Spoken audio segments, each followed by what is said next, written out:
فاسألوا الذكر إن كنتم لا تعلمون۔ تو اے لوگو علم والوں سے پوچھو اگر تمہیں علم نہ ہو۔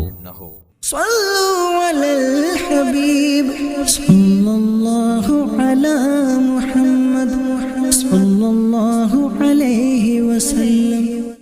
الحمدللہ رب العالمین والصلاة والسلام علی سید الانبیاء والمرسلین، اما بعد فاعوذ باللہ من الشیطان الرجیم، بسم اللہ الرحمن الرحیم۔ الصلاة والسلام علیک یا رسول اللہ وعلی آلک واصحابک یا حبیب اللہ۔ وقال لهم نبيهم إن الله قد بعث لكم طالوت ملكا قالوا أنى يكون له الملك علينا ونحن أحق بالملك منه ولم يؤت سعة من المال قال إن الله اصطفاه عليكم وزاده بسطة في العلم والجسم واللہ یؤتی ملکہ من یشاء واللہ واسع علیم۔ اور ان سے ان کے نبی نے فرمایا، بے شک اللہ نے طالوت کو تمہارا بادشاہ بنا کر بھیجا ہے۔ بولے اسے ہم پر بادشاہی کیوں کروں؟ ہم اس سے زیادہ سلطنت کے مستحق ہیں اور اسے مال میں بھی وسعت نہیں دی گئی۔ فرمایا اسے اللہ نے تم پر چن لیا ہے اور اسے علم اور جسم میں کشادگی زیادہ دی، اور اللہ اپنا ملک جسے چاہے دے، اور اللہ وسعت والا علم والا ہے۔ سبحان اللہ، سبحان اللہ۔ جیسا کہ پیچھے یہ حضرت شمویل علی نبینا علیہ الصلوۃ والسلام کے تعلق سے یہ واقعہ چل رہا تھا، تو یہاں اس آیت کے اندر یہ فرمایا جا رہا ہے کہ حضرت شمویل نے مقرر کیا، چونکہ انہوں نے کہا تھا کہ ہمیں کوئی بادشاہ دے جس کے ساتھ مل کے ہم جہاد کریں اور اپنا ملک جو ہے وہ حاصل کریں، تو انہوں نے بادشاہ مقرر کرنے کے لیے اللہ تبارک و تعالیٰ نے ان کو جو نشانی عطا فرمائی تھی، وہ نشانی یہ تھی کہ ایک عصا بھیجا، اللہ کی طرف سے ایک عصا ان کو ملا، اور فرمایا جس کا قد اس عصا کے برابر ہوگا وہ ان کا بادشاہ ہوگا۔ سبحان اللہ۔ اب اس عصا کے ساتھ قد کو جب ناپا گیا، مختلف لوگ آتے رہے قد کو ناپتے رہے، تو ان میں ایک یہ جو طالوت تھے، طالوت کا جو قد تھا وہ اس عصا کے برابر ہو گیا۔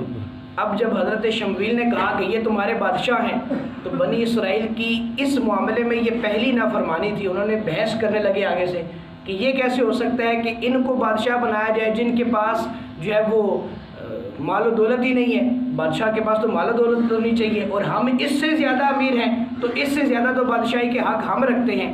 پھر ان کے ہاں ایک نسل کے اندر بادشاہت چلی آ رہی تھی، انہوں نے کہا یہ اس نسل میں سے بھی نہیں ہے تو یہ بادشاہ کیسے ہو سکتے ہیں؟ تو حضرت شمویل نے کہا کہ بادشاہت جو ہے وہ علم و حکمت پر مبنی ہوتی ہے، اس کے لیے مال و دولت ضروری نہیں ہے، علم و حکمت پر مبنی ہوتی ہے اور طاقت پر مبنی ہوتی ہے۔ یہ تم میں سب سے زیادہ علم بھی رکھتا ہے اور تم میں سب سے زیادہ طاقتور بھی ہے، تو لہذا بادشاہت کا جو ہے وہ حقدار یہی ہے۔ اس بات سے ہمیں یہ بات بھی پتہ چلتی ہے کہ حکم الہی پر اپنے تخمینے نہیں لگانے چاہیے، اپنی ذات کی وجہ سے یہ نہیں کہنا چاہیے کہ نہیں جی یہ جو حکم ہے نا اس میں اگر یوں کر لے تو یہ زیادہ فائدہ ہوگا۔ جیسا رب کی طرف سے حکم مل گیا ویسا ہی اس پر عمل کرنا چاہیے، اپنی طرف سے اس میں وہ جیسے ہم عام محاورے میں کہتے ہیں کہ اپنی طرف سے بحث و مباحثہ کر کے اس میں کوئی بات کیڑے نکال لینا، اس کی اجازت جو ہے وہ نہیں دی جاتی۔ اور آگے رب فرماتا ہے اور ان سے ان کے نبی نے فرمایا اس کی بادشاہی کی نشانی یہ ہے کہ آئے تمہارے پاس تابوت جس میں تمہارے رب کی طرف سے دلوں کا چین ہے، اور کچھ بچی ہوئی چیزیں معزز موسیٰ اور معزز ہارون کے ترکہ کی، اٹھاتے لائیں گے اسے فرشتے، بے شک اس میں بڑی نشانی ہے تمہارے لیے اگر ایمان رکھتے ہو۔ سبحان اللہ، سبحان۔ یہاں جس بات کا تذکرہ ہے اس کو کہتے ہیں تابوت سکینہ، کیا کہتے ہیں جی؟ تابوت تابوت سکینہ. یہ وہ تابوت ہے جس کو حضرت آدم علیہ نبینا علیہ الصلوۃ والسلام کو عطا فرمایا گیا تھا. اس میں حضرت آدم سے لے کر حضور جان عالم علیہ الصلوۃ والسلام تک تمام انبیاء کی تصاویر، ان کے گھروں کی تصاویر، اور اس کے علاوہ اور کچھ مقدس تبرکات تھے، جس کے یہ پھر چلتے چلتے انبیاء میں چلتے چلتے حضرت موسیٰ تک پہنچا. حضرت موسیٰ اس کے اندر اپنا کچھ سامان بھی رکھتے تھے. حضور جان عالم علیہ الصلوۃ والسلام کی تصویر بھی اس تابوت کے اندر موجود تھی. حضور قیام کی حالت میں نماز میں کھڑے ہیں، آپ کے ارد گرد صحابہ کھڑے ہیں، اور حضور کے مکان عالی شان کی تصویر بھی اس کے اندر موجود تھی. اور حضرت آدم نے وہ تمام انبیاء کو، اپنی اولاد میں جو آنے والے ان کے انبیاء تھے، ان سب کی ان تصویروں کے ذریعے ان کو دیکھا بھی. پھر حضرت موسیٰ اس کے اندر اپنا عصا بھی رکھتے، اپنا پیرہن شریف کپڑے یہ بھی رکھتے، اپنی نالین مبارکین بھی رکھتے، اور توریت شریف کی کچھ چیزیں، اور اس طرح مطلب وہ جو صندوق ہوتا ہے اس کے اندر ساری اس طرح کی چیزیں رکھتے. جب آہستہ آہستہ حضرت موسیٰ کی قوم میں بد عقیدگی اور بد اعمالی پھیلتی گئی اور ان پر جالوت اور قوم عمالقہ کو مسلط کیا گیا، تو وہ ان سے یہ تابوت چھین کر اپنے پاس لے گئے اور اس کو توہین کی جگہ پر ڈال دیا. جب توہین کی جگہ پر ڈالا تو اس قوم عمالقہ پر اس قدر اللہ کا عذاب نازل ہوا کہ ان کی 5 بستیاں ہلاک ہو گئی. جب انہوں نے یہ دیکھا کہ ان کو محسوس ہوا کہ شاید ہم نے اس تابوت کی جو بے ادبی کی ہے، اس بے ادبی کی وجہ سے ہم پر یہ عذاب مسلط ہوا ہے، تو انہوں نے پھر اس تابوت کو ایک بیل گاڑی پر رکھا اور بیل گاڑی پر رکھ کر اس کو دھکا دے دیا، اور وہ بیل گاڑی جو ہے وہ اس کو لے کر چل پڑی. تو چونکہ حضرت شمویل نے یہ فرمایا تھا کہ تمہارا جو بادشاہ ہوگا اس کی نشانی یہ ہوگی کہ وہ یہ تابوت تمہارے پاس لے کر آئے گا. تو اب اللہ کے حکم سے ایسا ہوا کہ وہ فرشتے اس بیل گاڑی کو دھکا لگاتے ہوئے یہ جو حضرت طالوت تھے ان کے پاس وہ بیل گاڑی لے آئے. تو حضرت طالوت وہ تابوت سکینہ لے کر جب اپنی قوم میں پہنچے تو پھر ان کو یقین ہو گیا کہ اب چونکہ یہ تابوت ہمارے پاس لے آئے ہیں تو اس تابوت کی وجہ سے جو ہے وہ ہم جنگ جیت جائیں گے. تو وہ جہاد پر آمادہ ہوئے، کیونکہ حضرت موسیٰ علیہ نبینا علیہ الصلوۃ والسلام بھی اپنی تمام جنگوں میں اس تابوت کو اپنے ساتھ رکھتے، تو اس سے جو ہے وہ فتح کی امید حاصل کی جاتی. اس واقعے سے یہ جو قرآن کی یہ آیت ہے، اس سے 2 باتیں یہ بھی پتہ چلتی ہیں کہ بزرگوں کے تبرکات کا احترام کرنا چاہیے. سبحان اللہ. حضرت موسیٰ کے عصا تھا، اس میں ان کی نالین شریفین تھی. تو جب بزرگوں کی ادب میں ہم یہ چیزیں کریں گے تو انشاءاللہ اس سے ہمیں فائدہ ہوگا. اور یہ تمام انبیاء کی روش تھی کہ وہ حضرت موسیٰ علیہ السلام تک جو پیچھے جتنے انبیاء گزرے وہ اس تابوت سکینہ، اس کو تابوت سکینہ کہتے ہی اسی لیے تھے کہ اس سے سکینہ حاصل کرتے، اطمینان حاصل کرتے. تو پتہ چلا کہ جہاں پر بزرگوں کی چیزیں ہوتی ہیں ان چیزوں کی تبرکات کی وجہ سے، ان مبارک چیزوں کی وجہ سے اللہ تبارک و تعالیٰ رحمتیں بھیجتا ہے. تو جہاں پر خود وہ بزرگ موجود ہوں، آج آپ عرس کی اس مبارک مجلس میں تشریف لائے ہیں، تو اس عرس کی مبارک مجلس میں ہم کیوں تشریف لائے ہیں بھائی؟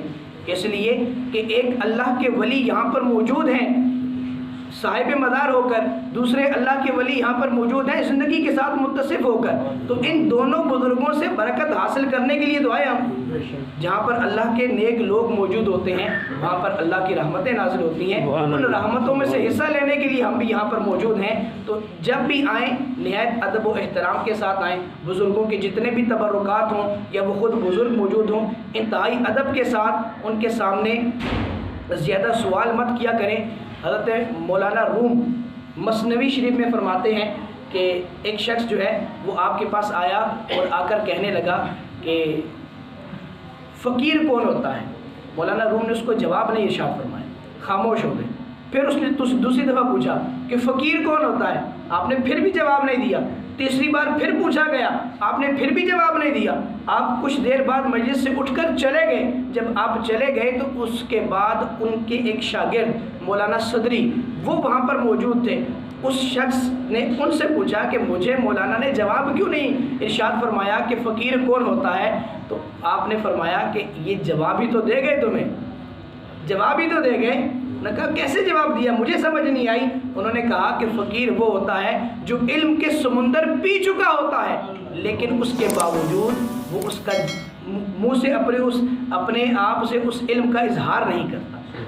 تو یہ بزرگ جو ہوتے ہیں یہ ان کے پاس اللہ کی طرف سے بہت کچھ عطا کردہ جو ہے وہ علوم و فنون ہوتے ہیں، بہت کچھ ان کے پاس اللہ تعالیٰ کی معرفت کے خزانے ہوتے ہیں، لیکن یہ اپنی زبان سے خاموش رہتے ہیں، اپنے حالات ان کو چھپائے رکھتے ہیں، اور ہم یہ سمجھتے ہیں کہ یہ تو بڑے کو سادہ سے بابا جی ہیں، سادہ سے بابا جی جو ہے وہ اندر سے بڑے پہنچے ہوئے ہوتے ہیں۔ تو اس لیے نہایت ادب کے ساتھ بیٹھنا چاہیے، بزرگوں کی بارگاہوں کے ادب کا خیال رکھنا چاہیے، زیادہ اونچی گفتگو نہیں کرنی چاہیے، زیادہ سوالات نہیں کرنے چاہیے، بس ان کے پاس رہے، وہ اپنے نگاہوں سے، اپنے دل کے اسرار و رموز سے آپ پر انشاءاللہ فیض کے انبار لٹائیں گے۔ ان فیض سے حصہ لینے کے لیے جو ہے وہ ہم ان عرس کی مبارک مجلسوں میں آتے ہیں۔ اللہ ہمیں ادب کے ساتھ ایسی مجالس میں آنے کی توفیق عطا فرمائے، اور ادب کے ساتھ رہ کر ہی اس حاضری کو پورا کرنے کی توفیق عطا فرمائے۔ آمین بجاہ نبی۔